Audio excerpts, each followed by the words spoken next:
ఈ మధ్య Facebook, Instagram, WhatsApp దీంట్లో పబ్లిక్గా అవైలబుల్ ఉన్న ఫొటోస్, వీడియోస్ని మార్ఫింగ్ మరియు డీప్ ఫేక్ చేయడం ద్వారా రకరకాల మోసాలు జరుగుతున్నాయి.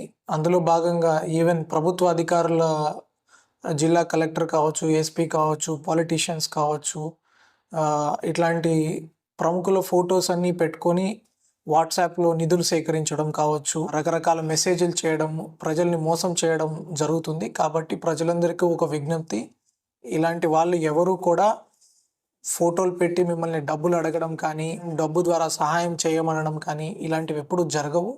ఈ రకంగా ఎవరైనా మిమ్మల్ని డబ్బు అడగడం కానీ, ప్రలోభానికి గురి చేసి మిమ్మల్ని మోసం చేయడానికి చేసే ప్రయత్నాలని గుర్తుపెట్టుకోండి. అలాంటి మోసగాళ్ళ బారిన పడొద్దు. అట్లాంటి మోసాలు ఏదైనా మీ దృష్టికి వస్తే తప్పకుండా పోలీస్ కంట్రోల్ రూమ్కి ఇన్ఫార్మ్ చేయండి. Thank you.